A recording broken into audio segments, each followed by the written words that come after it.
Good morning, students. I am Arvinder Singh Man, PGT Commerce Vidya Ashram Public School. Class 11th. Today we will take on chapter number 2, Consumer Equilibrium from Microeconomics, class 11th. Now, first of all, what is the meaning? The today's chapter is Consumer Equilibrium. What is the meaning and objective of consumer? Consumer होता क्या है? Now consumer is what? It is a economic agent who consumes the goods, he purchases the goods from the open market और he gets the services and for the maximum satisfaction. Consumer का काम क्या है? Satisfaction के लिए जाना. और एक व्यापारी का काम क्या होता है? What is the job of the manufacturer seller? What is the object? That the sell in the market for the maximum profit. और कंज्यूमर का ऑब्जेक्ट क्या है? Maximum satisfaction. अब यहाँ ये देखने वाली बात है कि there are two approaches for study the behaviour of consumer. That is utility approach and indifference curve approach. Now first of all the consumers of behaviour is what? Maximum satisfaction. वो कोई सामान खरीदता है या सर्विसेज लेता है तो बेचने के लिए नहीं लेता है, मैक्सिमम सेटिस्फेक्शन के लिए लेता है. Now first of all it is a utility. Now what is utility? It is a quantitative measure of the satisfaction. Utility is want satisfying the power of commodity. Utility का मतलब ये होता है कि हमें ये देखना है कि जो सामान हमने लिया है कि उसके लिए हमारी क्या उपयोगिता है. अगर उसकी कोई उपयोगिता है तो ही हम उसको खरीदेंगे. अगर उसकी कोई उपयोगिता नहीं है तो हम उसको कंज्यूमर नहीं खरीदेगा. Now what is the utility? Depends upon the urgency और the intensity of the want. इसके जो फीचर्स हैं वो ये हैं कि utility is the function of intensity of want. भाई तीव्रता कितनी है? जिस चीज़ की तीव्रता होगी हम वो ही लेंगे. अब सपोज करो A pen gives more utility during the examination than in the summer vacation. अगर छुट्टियां चल रही हैं तो पेन का कोई ज़रूरत नहीं है, लेकिन अगर एग्ज़ाम है तो पेन की ज़रूरत है. तो एग्ज़ाम के ड्यूरेशन में सबसे पहले वो पेन ही खरीदेगा क्योंकि उसकी जो इंटेंसिटी है वो पेन ज़्यादा ज़रूरी है, रिफ्रेशमेंट ज़्यादा ज़रूरी नहीं है. Now utility is a subjective. It cannot be quantified. It may be vary from person to person. अब यूटिलिटी जो है हर इंसान के लिए अलग अलग है. किसी को ज़्यादा चपाती की ज़रूरत है, किसी को कम चपाती की ज़रूरत है. It all keeps on changing time और प्लेस. समय के साथ और जगह के साथ वो यूटिलिटी बदल जाती है.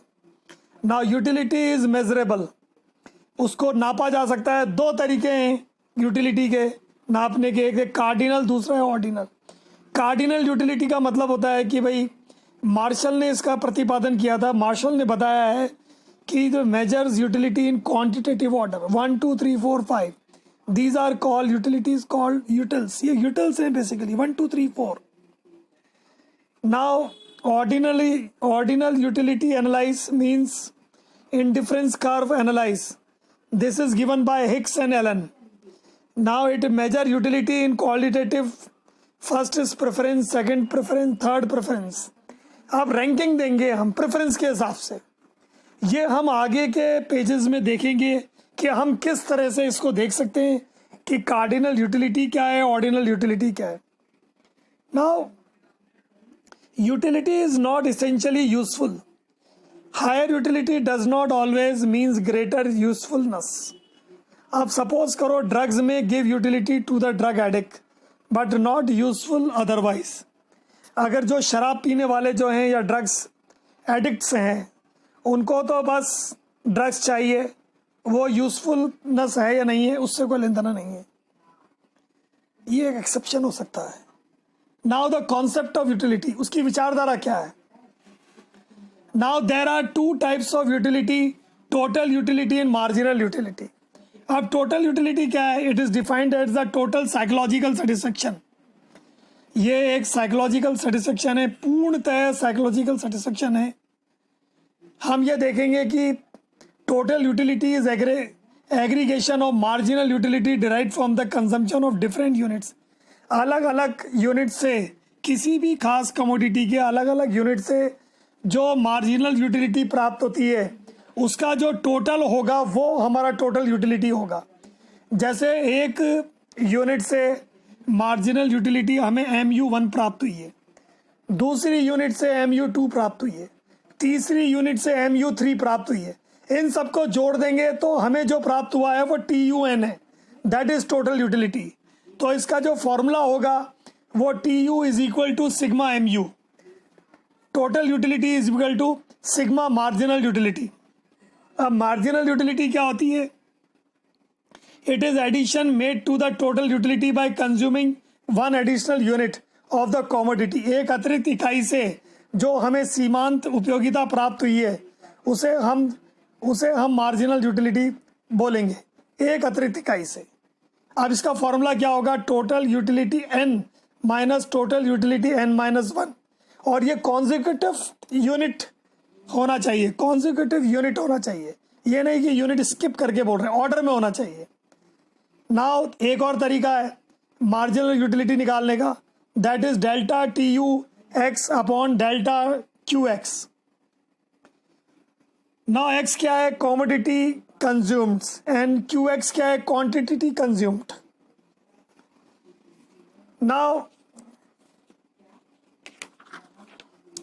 यहां हम देख सकते हैं कि एक एग्जांपल है, unit 1, unit 2, unit 3, unit 4, unit 5, unit 6। Total utility कैसे निकली? जैसे मार्जिनल यूटिलिटी है 10, 9, 8, 7, 6, -2। तो दो लगातार यूनिट्स का जो डिफरेंस है, यानी 19 में से 10 जाएंगे तो 9 बचेगा, 27 में से 19 जाएंगे तो 8 बचेगा। इस तरह से मार्जिनल यूटिलिटी निकालेंगे अलग अलग यूनिट्स के लिए, और जब इसको जोड़ेंगे तो वो टोटल 6 यूनिट को कंज्यूम करने के बाद जो टोटल यूटिलिटी आएगी वो 38 होगी। नाउ आगे हम देखते हैं law of diminishing marginal utility. Now first of all we will read what is diminishing marginal utility.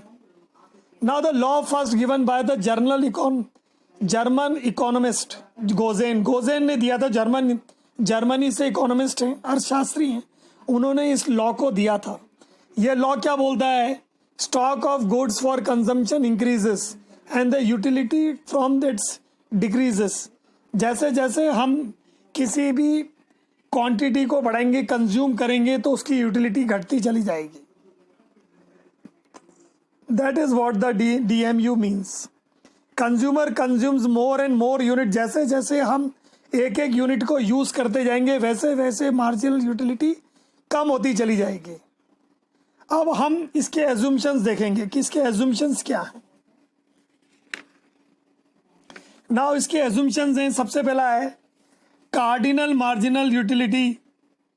Now the utility can be measured in the quantitative form, 1 unit, 2 unit, 3 unit, 4 unit.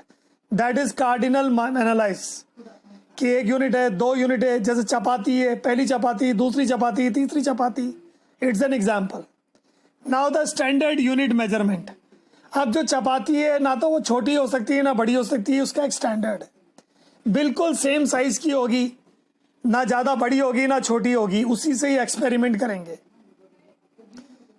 यहाँ पर एक छोटा सा example भी दिया है, water consume should not be measure in drops और a spoon, it should be measured in a full glass of water. 1 glass water का होगा, ये नहीं कि वो उसको बूंद बूंद में करेंगे, ऐसे तो वो 1000 बूंद ले लेगा।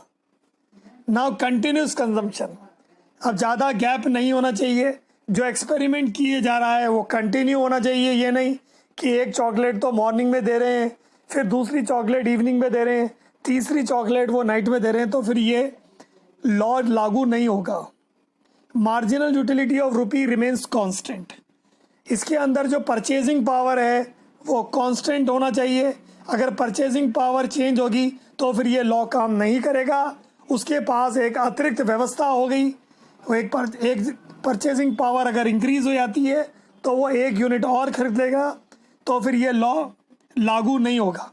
हमारी परचेजिंग पावर जो है पहली यूनिट से आखिरी यूनिट तक सेम होनी चाहिए। fixed income and price. It is assumed that there is no change in price of goods and income of individual. हमारा जो इनकम है वो सेम रहना चाहिए एक्सपेरिमेंट शुरू होने पर, और जो प्राइस है, जो क्वांटिटी की जो प्राइस है वो सेम होनी चाहिए। नहीं कि भाई चौथी यूनिट जब हम यूज़ करेंगे हमने उसकी प्राइस घटा दी तो वो चौथी भी कर लेगा और पांचवी भी ले लेगा, तो फिर ये एक्सपेरिमेंट लागू नहीं होगा। यहाँ हम ये देख रहे हैं इस लॉ को समझने के लिए कि हमने यहाँ पे 9 यूनिट्स लिए, इसकी टोटल यूनिट्स है 10, 18, 24, 28, इसकी मार्जिनल यूनिट है 8, 10, 8, 6, 4, 2, 0। अब पहले क्या है कि मार्जिनल यूटिलिटी जो है फॉल्स है पॉजिटिवली। यहाँ हम देख रहे हैं नीचे मार्जिनल यूटिलिटी वो बिल्कुल स्लोपिंग डाउनवर्ड से है, वो धीरे धीरे पॉजिटिवली है, एक्स एक्सिस से ऊपर है, और ऊपर जब डायग्राम देखेंगे तो टोटल यूटिलिटी है वो इंक्रीज हो रही है। लेकिन एक समय ऐसा आएगा जब छठी यूनिट जब हम इस्तेमाल करेंगे तो मार्जिनल यूटिलिटी ज़ीरो हो जाएगी और टोटल यूटिलिटी है वो मैक्सिमम हो जाएगी। ये एक ऐसा समय है जहाँ पर मार्जिनल यूटिलिटी आपकी ज़ीरो हो चुकी है। इसका मतलब वो एक अतिरिक्त इकाई को यूज़ करने की स्थिति में नहीं है, वो मना कर देगा, वो उस चपाती को नहीं खाएगा या उस यूनिट को प्रयोग नहीं करेगा, क्योंकि अगर वो करेगा तो उसकी जो टोटल यूटिलिटी है वो कम हो जाएगी और उसकी मार्जिनल यूटिलिटी है जो वो नेगेटिव हो जाएगी। Now what are the relationship between the total utility and marginal utility? जैसा कि हमने डायग्राम में देखा है, शुरू में मार्जिनल यूटिलिटी है वो पॉजिटिव रहती है, एक्स एक्सिस से ऊपर होती है, और टोटल यूटिलिटी है वो इंक्रीज होती है। फिर जब 6th यूनिट होता है वहाँ टोटल यूटिलिटी है वो मैक्सिमम होती है, 30 यूटिल्स होती है, कांस्टेंट होती है, और मार्जिनल यूटिलिटी जो होती है 6th यूनिट पे वो बिल्कुल ज़ीरो होती है, जो इसका जो नटशेल है। और हमने ये देखा है कि 7th यूनिट, 8th यूनिट और 9th यूनिट पे जब हम यूज़ करेंगे तो हमारा जो मार्जिनल यूटिलिटी है वो नेगेटिव होगा और टोटल यूटिलिटी फिर डिक्रीज हो जाएगी और उसका आनंद नहीं आएगा। Now what is the summation total unit? जैसा कि पहले बताया गया था, the total unit is equal to sigma marginal utility, and if you want to calculate the marginal utility then again the formula is marginal utility is the total utility n minus total utility n minus 1। Now what are the exceptions of the law? जैसे hobbies हैं, जो कुछ लोगों की एक hobbies होती है, एक आदत होती है स्टैम्प कलेक्ट करना या कॉइन्स कलेक्ट करना, तो फिर ये नियम लागू नहीं हो सकता है, उसको सेटिस्फेक्शन कभी नहीं होगा। अगर उसको 1000 कॉइन्स भी दे दोगे तो वो सेटिस्फेक्शन लेवल कभी नहीं आएगा। ड्रंकर्ड्स हैं जो इंटॉक्सिकेटिंग सब्सटेंसेस जैसे वाइन लेते हैं, ड्रग्स लेते हैं, तो उनको भी सेटिस्फेक्शन नहीं आएगा क्योंकि इंटॉक्सिकेशन बढ़ता जाएगा, तो और ये नियम लागू नहीं होगा। कंजूस है, एक माइजर है, वो हमेशा कंजूसी के साथ चलेगा, वो हमेशा पैसे की बचत करेगा, तो डिमिनिशिंग मार्जिनल यूटिलिटी ऐसे लोगों के साथ नहीं हो सकता है। म्यूज़िक है, पोइट्री है, उनको बड़ा आनंद आता है म्यूज़िक सुनने में, चाहे कितनी भी बार वो गाना सुने, वो एक पॉइंट ऑफ टाइम पर वो सेटिस्फेक्शन लेवल नहीं आ सकता है। रीडिंग है, कुछ लोगों को पढ़ने का बहुत शौक होता है, नॉलेज हंटर्स होते हैं, तो ऐसे लोगों के साथ भी आप डिमिनिशिंग मार्जिनल यूटिलिटी के एक्सपेरिमेंट को नहीं कर सकते हैं।